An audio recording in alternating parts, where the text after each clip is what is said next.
अरे घंटा जीत गईला। वहाँ सास बहू के पाठशाला चालू हो गई बा। हाँ, चले जाओ पूरे गांव में बता दिया जाओ। चले जाओ चले जाओ चले जाओ। चाचा, अरे चाचा, सास बहू के पाठशाला चालू हो गई बा। अरे भैया, सास बहू के पाठशाला चालू हो गई बा। अरे चाचा, सास बहू के पाठशाला चालू हो गई। सावधान सावधान, सास बहू के पाठशाला शुरू हो गई। सावधान सावधान, सास बहू के पाठशाला शुरू हो गई। सावधान सावधान, सास बहू के पाठशाला शुरू हो गई। सावधान सावधान, सास बहू के पाठशाला शुरू हो गई बा। सावधान सावधान, सास बहू के पाठशाला शुरू हो गई बा। सावधान सावधान, सास बहू के पाठशाला शुरू हो गई। सावधान सावधान, सास बहू के पाठशाला शुरू हो गई। का हो काका? का भइला? काहे भाई भाई ऐसा चिल्लाता रे? अरे तो के पता नहीं खे, सास बहू की पाठशाला शुरू हो गई बा। सावधान सावधान, सास बहू की पाठशाला शुरू हो गई बा। इस सतरंगिया नौरंगिया दोनों गांव के टेंशन दे देले बाड़ी सन। अरे चाचा तो जाए दा ना, हमार का टेंशन बा? के बा हमार? न माई न मेहरारू। अरे ठीक बा, तोहरे बाल बच्चा ना हुआ तो हमरे चाचा बाल बच्चा हुआ ना, उनके बारे में सोचे के पड़ी ना। हाँ तो हमारो आसाद बनी जब सोची। ए दादा, ए पापा, ए दादा, सास बहू की पाठशाला चालू हो गई बा। ए मई, दादी घरों में बिया की ना?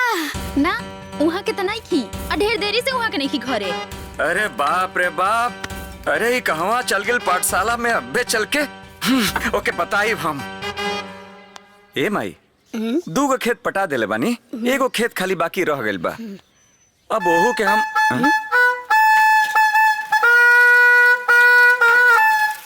सास बहू के पाठशाला शुरू हो गई। लो, अब फिर सास बहू के ड्रामा चालू हो गइल। ड्रामा नहीं खे, बीपत बोल बीपत। रे माई, देखता चिंटुआ के माई बिया के ना घरे। दुल्हीन, ए दुल्हीन,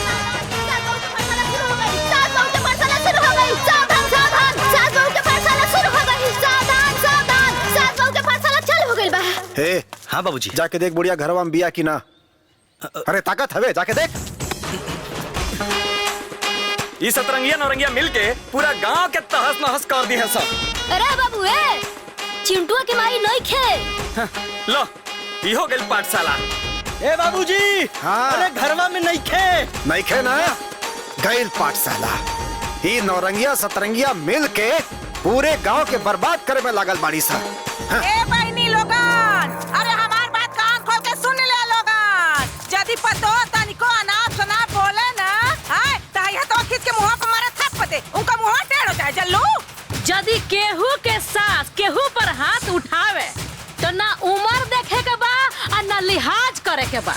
धो के कड़कड़ा के हाथ घेट मरोड़ देवे के बा। डरैया मत लोगन। जल्लू, अब पतो से डराइबू लोगन ना, तो पतोहिया ऐसे ही गोबर पथोइयन सन। जल्लू, खूब नाटक पसारे के बा और खूब भोगल पसारे के बा। ठीक बा।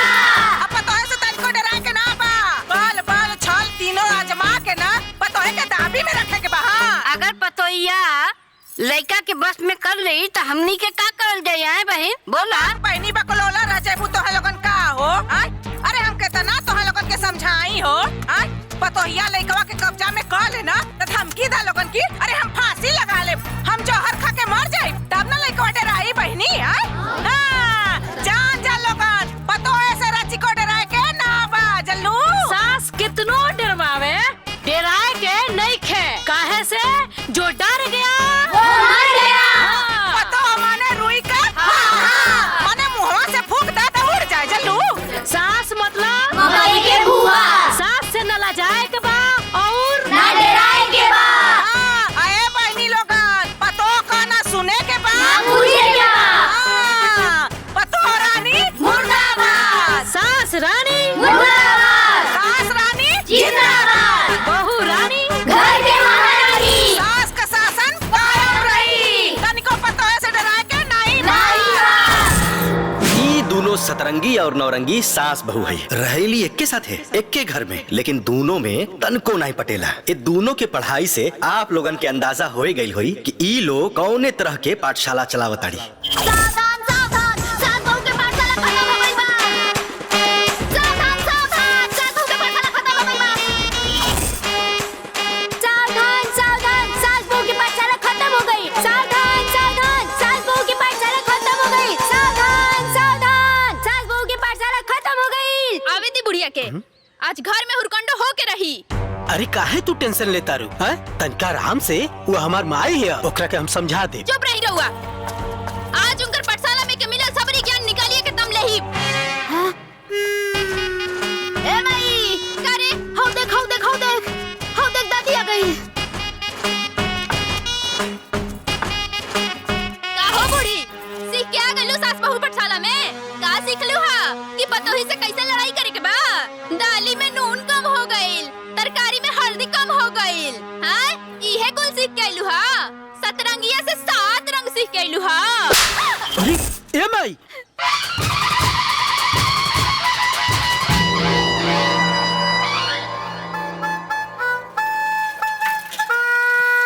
सास बहू के पाठशाला खत्म हो गई।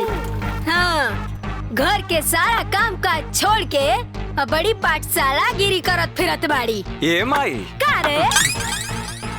आ जाई त का करबे? ओकर हाथ पैर तोड़ के अघरवा में बैठा दे। ए मैटर पर हम तहरा साथे बानी। ठीक बा। हौ देख, आ गईली महारानी। का रे? कहाँ से आ रहल बाड़ू? गुलछर्रा उड़ा के नौरंगिया के साथे मिल के नैन मटक्का करत फिरत बाड़ू? हैं? केकरा से पूछ के? ना केहू से पूछे के, न जांचे के। जब मन करता मुंह उठा के चल देता रू। ले आज तो तोरा के हम मार के। अरे बुढ़िया, तू ढेर बोलता रे। आज तोरा के बतावता नहीं तो रुक तोरा के। का रे बुढ़िया, तोहर हाथ तोड़ के तोहर हाथ में दे दे, और जो हम टपर टपर बोलत आड़ू ना, उ सब बोलन निकाल दे। अब तोहर शासन ना चली।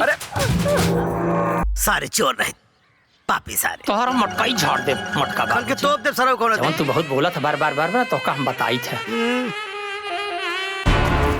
बताओ भैया, तोहर मेहरारू हमरा माई के पता नहीं का पढ़ा लिखा देले बिया। घरे हमरे मेहरारू साथे बवाल मचा के रख देले बिया। ई बात ठीक नहीं है। हाँ, हमरो मेहरारू दिन रात तोरे मेहरारू के संगे खेतानी करतिया। ई बात ठीक नहीं है। कुल बुझाता नहीं सारा हम। तार रेडियो कौन स्टेशन पकड़ो तो हमके ना मालूम। हाँ, सारे हमारे सीधी सादी मेहरारू के बदनाम करता रे, हमारा दुश्मन लोगों से मिलके रे।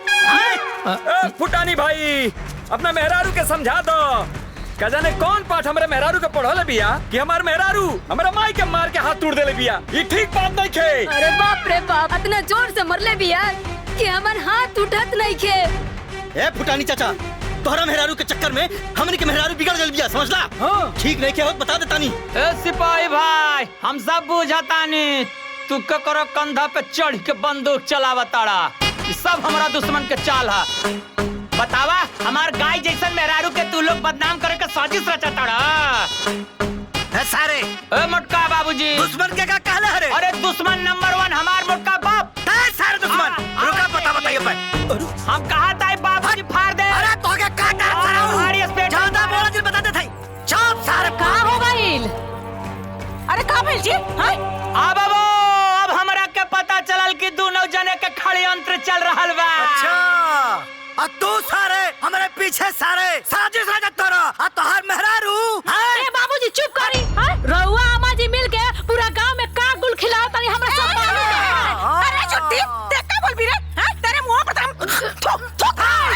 बाबूजी, अपना मेहरारू हमरा माई के समझाला।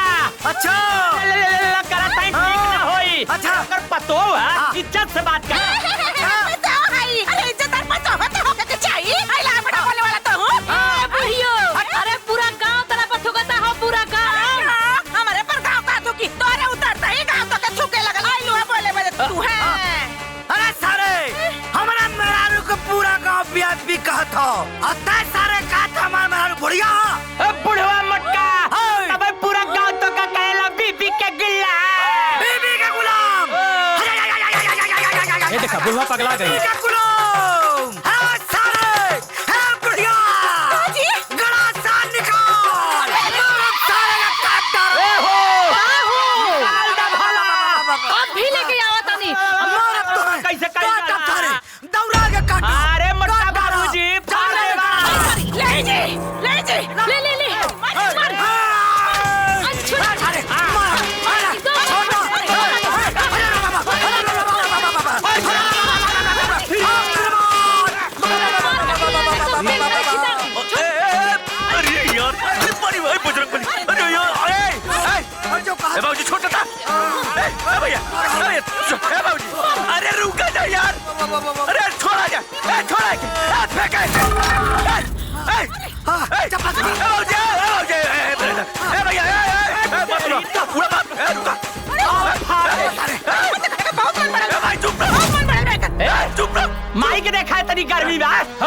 चुप रहा रे गोला का तनी चुप ए बाबूजी तोर बस चुप अरे हम बुढ़ा का चुप कराई चल तो बड़ा बड़ा बाड़ी शांत अरे यार चुप रह जा 4 दिन बाद हमार बियाह बा अरे हमार ससुराली वाले का सोचे सन हमने के कुछ इज्जत बाकी ना का चाहता रजा हम जिंदगी भर रोड हुए रही ए बस ए बहनी तनी हटाओ हट जाते सा चावर लोगन आइली है लोगन बड़ा सासू परछन कराय दा दुल्हन बड़ी शौकीन हो अरे बहनी हम अपने पतोहिया का मुंह तो देख लई ए दुल्हन जानता रू अरे जन बड़की पतोहिया बियानू अरे वो बड़ी कलीन बिया जल्लू अरे वो हमरे बस में कबो ना रहेला अरे हमनी सास पतो में ना तनिको ना जमेला 36 का आंकड़ा रहेला अरे तो आशा बिया ना अरे आशा में काम करेले गांव भर घूम घूम के ना कुल पतोहन के सिखा पढ़ा के चढ़ा देले बिया अरे कुल पतो सास में गांव में बड़ी झगड़ा करावेले जल्लू अरे हम बोली ला ना तो दोनों परानी ना हमरा से लड़ जाले सन होशियार रही है जल्लू बड़ी चढ़बाक है नौरंगिया हाँ ठीक बा हाँ। अरे हमार पतो तो बड़ी सुंदर बिया है लाखों में एक बिया अच्छा सुन सासू परछन कराईदा सासू परछन कराईदा सासू परछन चुड़िया के सासू परछन कराईदा आ गई महारानी गाइलो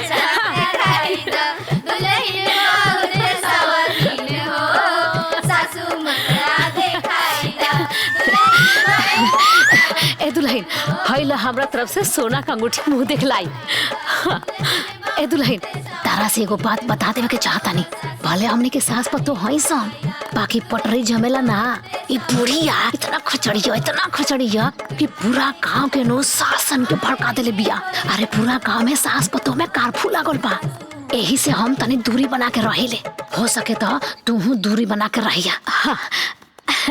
चल तनी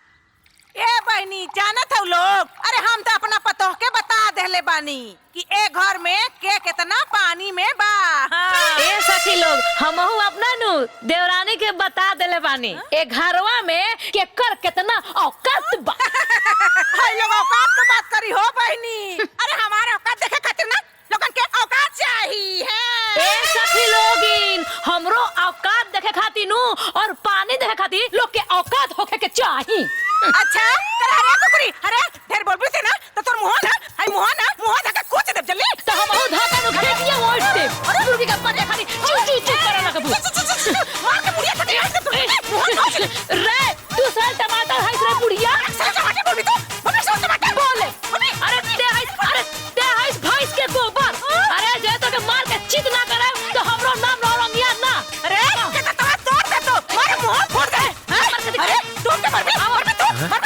अरे बाप रे बाप ए चुप ए भाई चुप ए भाई तू चुप रह तू तेरा चुप अरे ओकरा के चुप करो ए चुप एकदम चुप देखो जा एकदम चुप अब दोनों जने से कहा था नहीं बुझाइल अरे ये भाई एकदम चुप ए भाभी चुप ए भाभी एकदम चुप समझा दे इनके एकदम चुप अरे तोनी की शर्म नहीं क्या होत रे अरे नया तार बहुरी आइल बिया हमर दुल्हन आइल बिया आ तो हम लोगन अपना औकात दिखा देलु जा हां शर्म नहीं क्या होत लोन के 2-4-5 दिन भी रहत रही तू जा इज्जत से घर में पहले बोल ए भाई चुप एकदम चुप समझाई अरे समझाई अपना घोखा जड़ी चुप करे बोला चुप बता देता नहीं हमरा से पूरा होई अरे बाप रे अरे मायने माय अरे तो हम लोग ऐसा का खड़ पड़ जा हो गइल ना जा गोड़ लगता नहीं जा काल है देख लिया जा हाँ जा अरे बाप रे बाप अरे माई इन्हीं की वजह से हमारा घर के इज्जत जाई हमारे मेहरू हमसे खिसिया जाई बड़ी सामान आइल बा हो अरे ए बहनी हई देखा लोगन हो इ तो दीवार से लागत बा ना हाय ला लोगन देखा अरे हई देखी लोगिन नौका जमाना के नौका स्टाइल है बर्फी वाला झूमर। हाय ला लोगन देखा हाय देखा अरे मन तो साड़ी लागत ह। अरे बनारसी साड़ी बा हो बहनी। अरे हाय देखा लोगन हई देखी हई ता सिल्क साड़ी बा। अरे हाय देखा बहनी सिफान का साड़ी बा हो। ला देखा लोगन बाप रे बाप हई देखी लोगिन एक से बढ़कर एक साड़ी देखी अरे जब हम देखौते बाड़ी तो सबे लोग के लबर कैला जरूरी बा का हाय का है वो हमार दादी ना है का आय जितना अधिकार राउर बानू उतना हमरो उनका पर बा। आए बहनी ऐसा लोग से के बतियाई हो। हां तो हम जोर तुम्हारे लोग का मुंह का सहारे मुंह लगे के चाहत न है। चुप कर बहुत बतियावली चल अपन काम कर।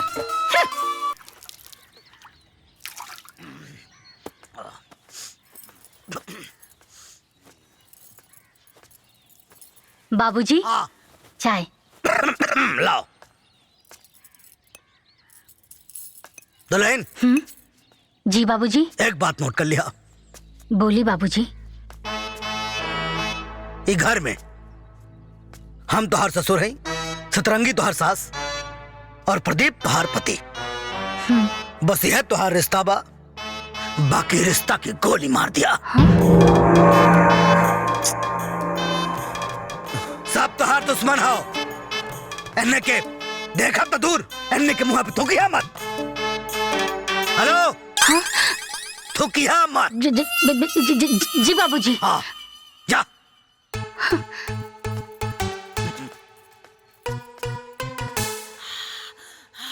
बड़ी ठंडी बा।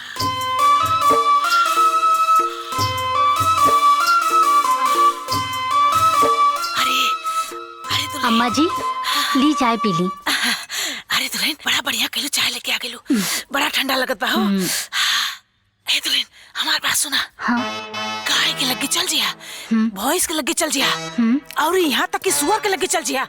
बाकी हो जन कुकुरिया बिया ना ओकरा लगे मत जिया जल्लू। कुकुरिया? अरे हो जन भितरा बिया। हाँ? अरे अम्मा जी वो तो हमार जेठानी बाड़ी। अरे गोली मारला ससने जेठानी के है। अरे ओकरा के चाय पानी तो दूर राती भर ओकरा की इज्जत मत दिया जल्लू। अजदी आग मांगे ना तापे खातिर तो ले जाके ओकरे मुंह पर छौस दिया जल्लू, फेंक दिया। बुझलू हमार बात गांठ बांध के रख लिया। ठीक बा अम्मा जी। बड़ा बढ़िया चाय बनल बा। जा जाके तू चाय पी ला जा।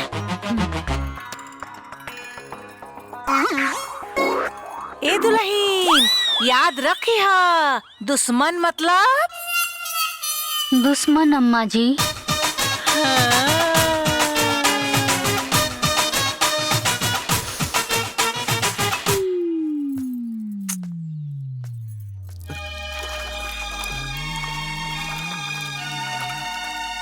ए सुन तो है ना तो का बात बा? ओ माई और बाबूजी। छोड़ा माई बाबूजी लोगन के बात, यहाँ लोगन के बात पे बिल्कुल ध्यान मत दले, बुझाई? कैसन बात करतानी जी, कैसे ध्यान ना दी? उका हमार सास ससुर नहीं खे। अरे तहरे सास ससुर हवन जा तो जा एगो बात माने के बना हम लोगन के ना, तो जाके गोली मार दो। बक ई का कहतानी? का कहतनी का जौन कहतनी तौन एकदम सही कहतनी। जितना कहतनी उतना सुना और उतने कर, ठीक ना? तू एक काम कर, ई जौन तू लड़ाई झगड़ा रोज के देखत रहू ना, रोज के ड्रामा बा हम लोगन, रोज लड़ी हसन, रोज ही कुल करी हसन। बात समझे कोशिश कर ना, एमे के उतार दुश्मन बा बोला ना ना, ई कुल कुल एक हो जे हसन, परेशान मत हो, समझ गेलू? जा। ताजी अब हमरा के का करे के चाही? अब तू ही बताओ का करे के चाहिए? जेठ और जेठानी जी के चाय देवे के चाही, हम दे के आवतानी।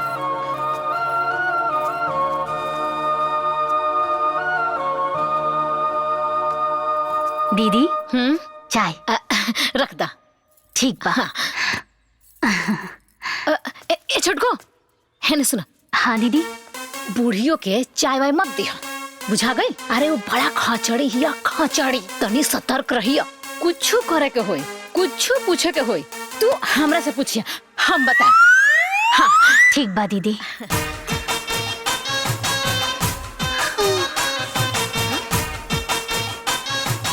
हो गई का।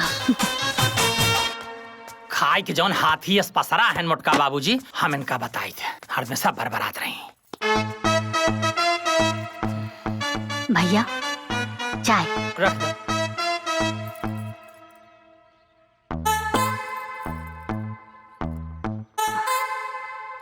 छोटको, ई घरे में 2 लोग गले के फांस बा। एक तो तोहार सास और दूसर का वो मोटका ससुर। हम तो कहा भी लोग से तू बच के रही है।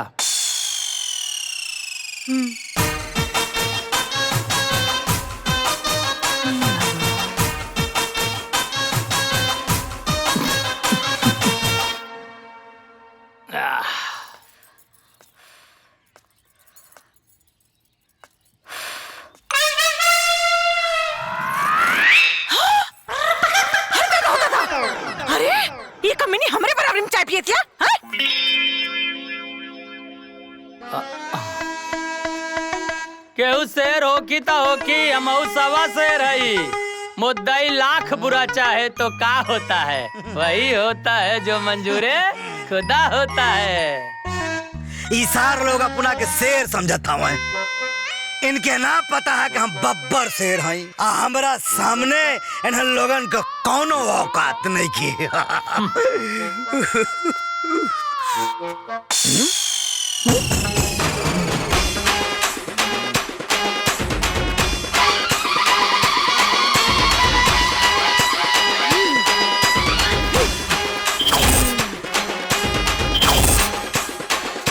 हमारा मना कैला के बाद भी बहुरिया भिखारिन के चाय दे देलस।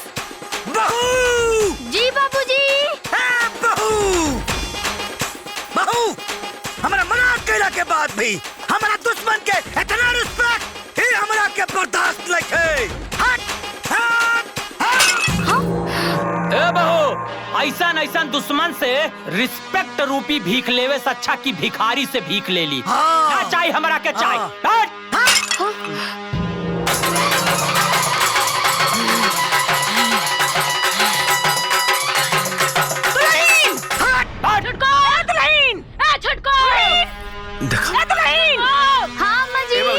भैया तो हम लोग कभी सुधरबे ना कर बजा।